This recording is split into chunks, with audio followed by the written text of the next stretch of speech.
Hey guys, welcome back to the channel. Footballers are really weird. The other day I saw this post where Edison admits he has a superstition where he's been wearing his same lucky underwear every match for 8 years. That is nasty. And the craziest part is, he's not alone. It seems every footballer has their own unique superstition that they are convinced makes them perform better and they will never stop doing. What football needs is someone who's brave enough to test all of them, so we can find out which actually work and which are total hoaxes. And that's where I come in. I will be testing every superstition, myth, and conspiracy that footballers have, from cutting holes in your boots, to standing in boiling water, to going to the toilet on the pitch, to see if footballers should all stop their superstitions once and for all, or if they actually make you better. I'm starting off with one of the weirdest footballer superstitions in history. Meet Sergio Goycochea, the Argentine goalkeeper. Before penalty shootouts during the 1990 World Cup, Goycochea had a ritual that baffled fans and opponents alike. He would discreetly urinate on the pitch, believing it would bring him luck and help him save penalties. And incredibly, it seemed to work.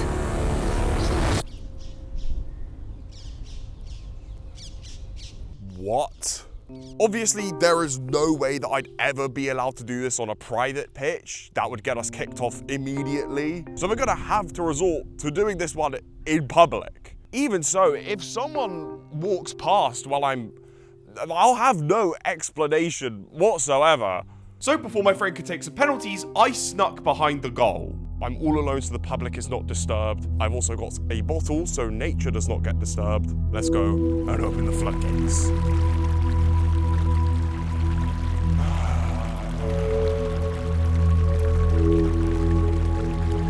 Right, the deed is done. I feel a lot lighter. It kind of looks like apple juice, I can't lie. Oh, this better be worth it. I jumped back in goal and I could feel it. I was focused, locked in. This was the feeling. Oh, this pitch is so hard. I didn't make a single save. Yeah, that's a point for false. Well, that sucked. At least I got some free apple juice out of it. But next is a strange superstition from Coutinho, who it turns out really hates football boots. People started realizing as soon as he gets a new pair, the first thing he does is destroy them, cutting lucky squares in the back, leaving his heel fully exposed. What is he doing? Well, there's no going back now.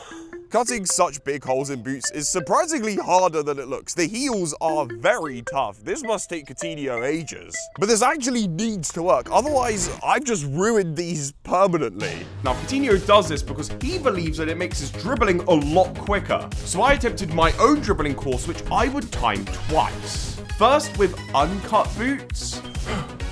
34 seconds. And then with Coutinho's cut boots. You know what? I don't think it's actually that bad. The top of the square is starting to dig into my heels though. Oh no, that is actually starting to get quite uncomfortable. I didn't know this, but Coutinho actually has this thing on his ankle called Haglund's deformity. His ankle bone sticks out more, making him even more vulnerable to blisters and pain, which would obviously slow him down. So cutting holes to give his heel more space is low-key genius. But I don't have a deformed heel bone, so this just ruined my boots and made me even slower. But now I understand that this does make a big difference for Coutinho. I'm gonna give him the point. Our next superstition comes from Marco Reus, who, whenever he gets a new pair of boots, yoinks the laces out. Reus actually annoyed his boot sponsor a lot by doing this, but he believed it generated more power in his shots. So to test if it was worth it, I measured my shot power with boots with laces. The best I could get was 65 kilometers an hour, and then again, laceless. But after a few tries, I only got 67 kilometers an hour. Of course I did. I'm sure your guys' comments on this video are going to be very sensible and not make any light of this. Anyway, it didn't make that big a difference. Should have kept the laces on, Marco. Superstition underground. Goalies, before the days of glove glue, used to pour fizzy drinks on their gloves. They believed it made them more sticky. After putting this through the angles test, I can verify it makes no difference. Wayne Rooney's superstition was eating a bowl of Cocoa Pops before a match. Like, What? Why would he do that to himself? Obviously, when I tried this on a 5k run, it made me slower and more tired. False again. Ronaldo, whenever he gets new boots, wears them in boiling water. He believes the hot water lets the boots mold to his feet. After trying this myself, it low-key kinda works. Next up, we're testing one of the most confusing football conspiracies in recent years, and it comes not from a player, but a manager. When Newcastle knocked Arsenal out of the League Cup, Arteta went into his interview and said this. I think we kicked a lot of the balls over the bar, and it's tricky that this ball flies a lot. It's just different, very different to the Premier League ball. It flies different, when you touch it, the grip is very different as well. So We all clowned Arteta for blaming the loss on the ball, but part of me's always wondered, what if he was right? What if the reason Arsenal didn't win the League Cup is because of the ball? We'd have to change the history books. I have the Premier League ball and the Carabao Cup ball from the time of the interview. This is as accurate as it can get. I'm going to do the most jobless thing possible and test every claim Arteta made to end this debate once and for all. First, if we look at the shape, then yeah, there actually is a difference. The Prem ball uses more grooves, but when I weighed them both, there was no difference at all. They both weighed the exact same, about 400 grams. Arteta mentioned how the ball gripped differently, but I found that actually they both had more or less the exact same. Both balls bounced the same height, there was like no difference there. But the big point Arteta made was about the flight of the ball. He complained the Carabao Cup ball flew a lot higher and further than the Prem ball. So to test if this was true, I took identical goal kicks with the exact same power with each ball. And not only did they have a similar height and distance, but they travelled almost identically, which I was not expecting. So the big question, was Arteta right? I don't think so. Like, okay, the balls aren't identical. There are some little differences, but you'd notice that between any two balls. Also, the ball's the same for both teams. So why don't you stop crying and start winning some trophies with your £1 billion squad? You absolute...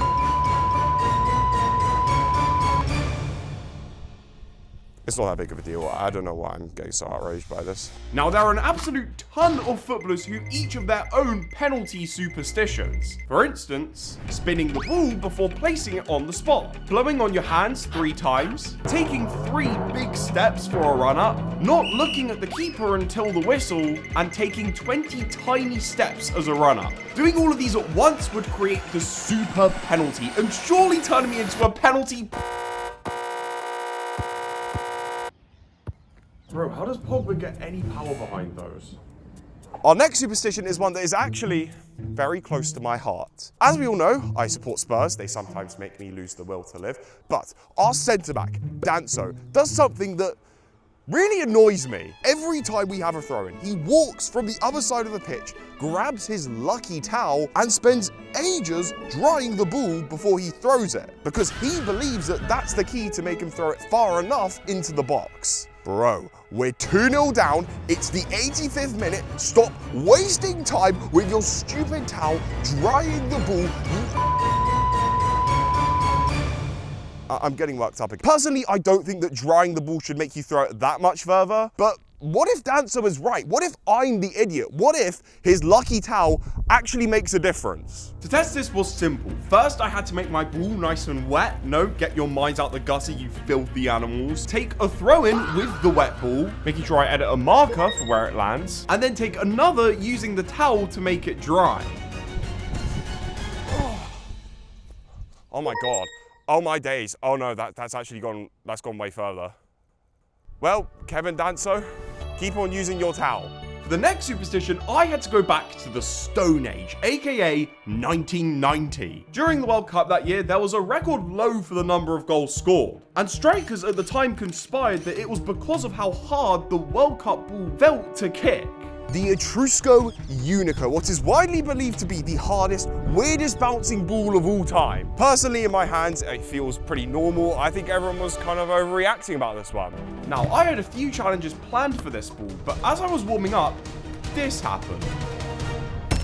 Ah! What the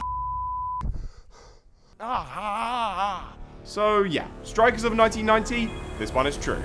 Superstition lightning round. Some footballers use chewing gum during games, believing it increases focus and reactions. I tested mine against reaction time tests, and after trying again with the gum, I noticed a decent improvement. Ronaldo is a man full of superstitions. He applies Vaseline to his heels for extra grip, which is weird. Shouldn't Vaseline make them extra slippy? I mean, yeah, for me this took away grip, if anything. Definitely false. And I'm sure we've all seen players like Neymar cut a bunch of holes into their socks. They believe it relieves pressure on their calves. So with one uncut and the other completely cut, I tried a decent long run. And wearing the sock that I cut was actually a lot more comfortable, and the leg it was on felt way less sore. This one is true.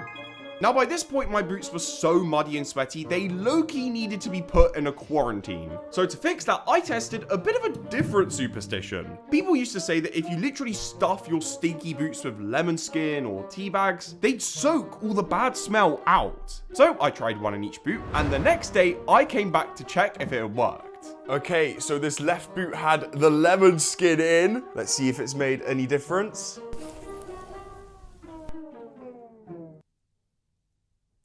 It smells the exact same. Wait, hang on a minute. Let's see if the tea bags worked.